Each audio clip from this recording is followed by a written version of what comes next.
Hospital है AIIMS, और AIIMS के बाद अगर किसी हॉस्पिटल का नाम लिया जाता है, यानी कि जिसके अंदर फैसिलिटियां या उतना बड़ा दम लग है, तो वो हॉस्पिटल का नाम है सर गंगाराम हॉस्पिटल। मैं उस कहानी को आपको बताता हूं कि गंगाराम की कहानी क्या थी, कहां से उठकर कहां तक पहुंचे, ताकि हम उनकी इच्छा शक्ति और दृढ़ संकल्प को महसूस कर सकें और उसका कुछ अंश हम अपने ऊपर उतार सकें। तो एक सर गंगाराम बहुत ही छोटे गांव से बिलोंग करते थे। छोटी कहानी है, बड़ा ध्यान से सुनना। एसी को थोड़ा सा बोलो ना, शायद एसी बंद हो गए हैं। हाँ, कुछ शायद मुझे लग रहा है कि कुछ शायद गर्मी है या नहीं है, जो भी देखना। शायद आपका जोश, आपकी पर्सनैलिटी इतनी हाई है कि किसी भी माहौल को गर्म कर देती है। सर गंगाराम बहुत छोटे से गांव से बिलोंग करते थे, और उनके फादर ने जो खेती करते थे किसी की जमीन के ऊपर, उन्होंने जैसे तैसे करके 10वीं क्लास तक अपने बच्चे को यानी कि सर गंगाराम को पढ़ा दिया। और 10वीं के बाद अक्सर गांव में होता था कि ठीक है अब ये कुछ काम कर लेगा, अब उसको खेती में लगा दिया। उससे खेती बाड़ी इतनी होती नहीं थी, तो उनके गांव के ही कोई एक मित्र थे जो गंगाराम के चाचा लगते थे। ये आजादी से पहले की बात है, वो उस वक्त लाहौर भी भारत का ही हिस्सा था। तो लाहौर के अंदर चीफ इंजीनियर के ऑफिस में वो एक क्लर्क का काम करते थे। तो वो एक दिन गांव आए और सर गंगाराम के फादर ने कहा कि बेटे ने 10वीं कर ली है, इसको कोई चपरासी या क्लर्क की नौकरी लगवा दें तो इसकी जिंदगी सफल हो जाएगी, और इसकी जिंदगी सफल हो गई तो हमारी तो सफल ही है। हमेशा माँ बाप की यही कामना रहती है कि हमारे बच्चे सफल हो जाएं, बस हमारा जिंदगी पूर्ण हो जाएगी। तो उनके चाचा ने कहा कि अभी तो ऐसी कोई व्यवस्था वहां है नहीं, और जैसे ही कोई व्यवस्था होती है मैं बताता हूं। वो वहां पहुंचे लाहौर में 10-15 दिन की छुट्टी के बाद, और उसके लगभग 15 दिन के बाद उन्होंने एक तार भेजा किसी के माध्यम से कि भेज दीजिए, मैं किसी न किसी नौकरी का जुगाड़ करता हूं। और जब उस वक्त के लोग इधर उधर जाते थे या पैदल जाते थे या किसी भी माध्यम से सवारी करते थे, तो माँ ने चूरमा देकर और सर गंगाराम को भेज दिया कि जाइएगा। अब गंगाराम गांव का भोला भाला बच्चा पहुंचा उस जगह पर और बहुत आलीशान ऑफिस देखा, तो उसको लगा कि गांव में तो ऐसा कुछ था ही नहीं, तो दुनिया ही अलग है यहाँ पर आकर। तो अब सुबह जैसे सरकारी ऑफिस होते हैं 10 बजे के आसपास खुलते हैं, गंगाराम पहुंच गए वहां सुबह 8:30 बजे के आसपास ही, और फिर वहां बैठे थे। तो वहां पर एक देखकर ऑफिस की चकाचौंध देखकर वो हिल गए कि भैया ये भी एक जिंदगी है क्या, चलो अब ऐसे ऑफिस में काम करने का मौका मिलेगा। और इसके बाद जो हुआ वो था असली मोमेंटम जो लाइफ को बदलने वाला, जिसकी वजह से आज हम सर गंगाराम हॉस्पिटल का नाम जानते हैं या जहां से व्यवस्थाएं बनी। इसके बाद क्या हुआ कि अभी तक वो साधारण बुद्धि के व्यक्ति हैं, तो एक टेबल के पास उन्होंने देखा कि ऊंची सी टेबल है, उसके एक तरफ एक चेयर है ऊंची सी घूमने वाली, और दूसरी तरफ 4 चेयर हैं।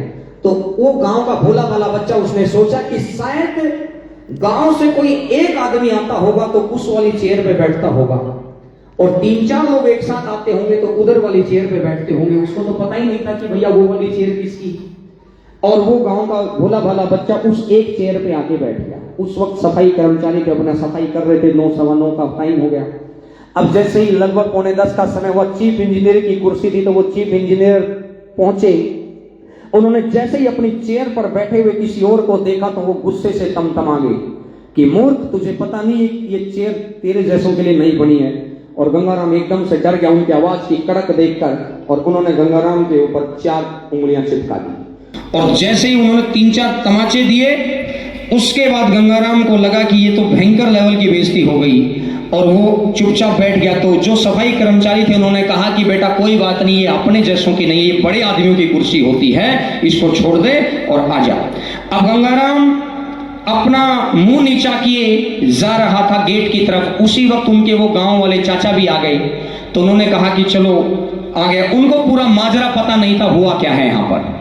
अब उन्होंने कहा कि चलो गांव का बच्चा है, शायद शर्मा गया होगा शहर की चकाचौंध देखकर, तो कुछ देर के बाद नॉर्मल हो जाएगा। बोला कि आओ बेटा, मैं तुम्हें यहाँ क्लर्क की नौकरी दिलाऊंगा और उसमें आपको काम करना। तो उसने कुछ नहीं बोला। तो उन्होंने जो उनके चाचा थे जो क्लर्क की पोस्ट पर थे, उन्होंने आसपास के 2-4 लोगों से माजरा समझा कि क्या हुआ, ये बच्चा तो बड़ा हंसमुख था लेकिन यहाँ आकर एकदम से घबरा गया क्या।